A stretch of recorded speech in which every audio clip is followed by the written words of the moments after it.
اللہ تعالیٰ فرماتے ہیں میں نے تو تجھے اس لیے نہیں پیدا کیا تھا کہ ایک مکان کے دو مکان بنا، دو کے چار بنا، ایک گھر کے دو گھر بنا، دو گھر کے چار گھر بنا۔ میں نے تو تمہیں اس لیے پیدا کیا تھا قل اطیعوا اللہ والرسول۔ میرا محبوب پیٹ پہ پتھر باندھتے ہوئے نظر آتے ہیں، درخت کا پتہ چباتے ہوئے 2.5 سال نظر آتے ہیں، تمہیں قارون کا خزانہ نظر آتا ہے۔ اور میں نے تو جو چیز بھی تجھ سے وعدہ کیا ہے روٹی کا، رزق کا، یہ تو میں پورا کر ہی رہا ہوں، تو محنت کرے یا نہ کرے۔ اب میں نے وعدہ روٹی کا کیا، تو نے کوٹھی کا کر لیا، کوٹھی کا تو میں حساب بھی لوں گا۔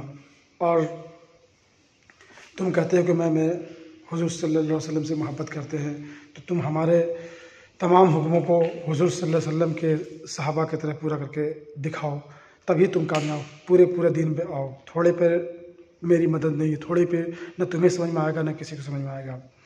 مگر کیا ہے کہ ہم لوگ جو ہے محبت کرنا حضور صلی اللہ علیہ وسلم سے اور تمام لوگوں سے محبت کو نکال دیا، نفرت میں آ گئے۔ اس لیے ہمارا تمام چیز میں کمی ہی کمی۔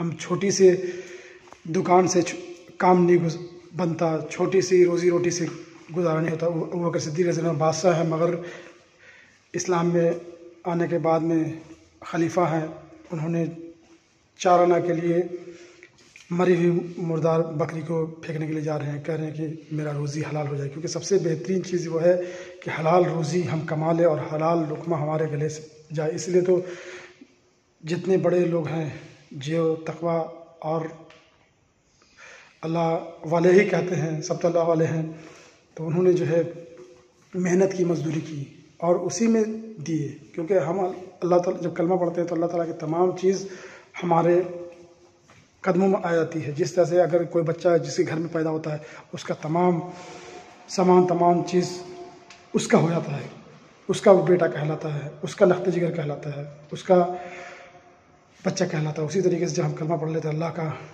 بندہ کہلاتے ہیں اور اللہ تعالیٰ کی ذات خود موجود ہوتی ہے۔ اب اللہ کو جس طرح سے ہم مانیں، اگر ہم کسی کو کہتے ہیں کہ وہ شرک کر رہا ہے، مزار کو پوجا کر رہا ہے، تو وہ تو چھوٹا سا شرک ہے۔ سب سے بڑا شرک یہ ہے کہ مال سے، دکان سے، گھر بار سے، پیسے سے ہونے کا جو یقین ہمارے دل میں بیٹھ گیا، اس سے بڑا شرک کوئی ہے ہی نہیں۔ وہ شرک تو چھوٹا سا ہے، وہ تو صرف وقتی ہے۔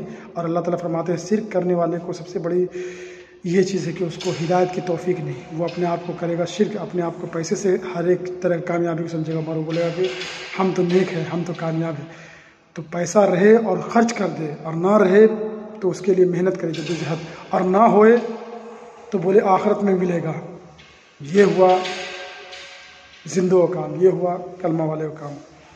اس لیے سب کے سب مردار بے ہوش ہوئے ہیں دنیا والے، دنیا کمانے کے لیے ان کے ذہن سے نکل گیا کہ آخرت میں حساب ہوگا۔ مال کی وجہ سے تو لوگ مال کو چھوڑ دیے حساب کی وجہ سے، اور ہم بے ہوش ہوئے ہیں آخرت میں حساب دینے کے لیے۔ اور دنیا والے پاگل، دین والے پاگل کا رول کر کے وہ آخرت بڑھا لے گا، کیونکہ اللہ تعالیٰ ہر کے لیے ہی ہر چیز ڈالا۔ تو عقل مند بھی بولے لگا رہے ہم تو پاگل، ہم تو دیوانے ہیں، مگر ہر ایک چیز کو وہ کرتے بھی جائے گا، اڑاتے بھی جائے گا، کرتے جائے گا۔ اور اللہ کی مدد حرکت میں ہے، جس طرح سمندر حرکت میں رہتا ہے تو اس کو لہر کیسا لگتا ہے، اسی طریقے سے ایک ہوتا ہے نا اللہ کے حکموں کو چھوٹا موٹا پورا کرنے والا، ارے یار شادی کر لیا، بیاہ کر لیا۔ ایک ہوتا ہے کہ نہیں یار یہ سنت ہے، حضور صلی اللہ علیہ وسلم کا، اور ایک اور ہے کہ نہیں یار اللہ کی توحید ہے، اللہ تعالیٰ بولا پہلے محنت کرو ہم دیں گے، تو وہ 1 2 3 4 کرتے جائے گا، شادی بیاہ بھی اللہ کے تمام حکموں کو پورا کرتا ہے۔ یہ کرتے ہمت والے، بزدل لوگ نہیں۔ بزدل والے ہمیشہ پیسہ دیکھیں گے، بزدل لوگ ہمیشہ اپنے آپ کو دیکھیں گے، بزدل لوگ ہمیشہ اپنی پراپرٹی کو دیکھیں گے، اور جو ہمت والے رہیں گے وہ کچھ بھی نہیں دیکھیں گے، بلکہ جو ہے وہ بھی ہے، جو نہیں ہے پاگل دیوانہ کی طرح کر کے محنت کرنے کی کوشش، پھر اللہ کی مدد اس پہ آ ہی جاتی ہے۔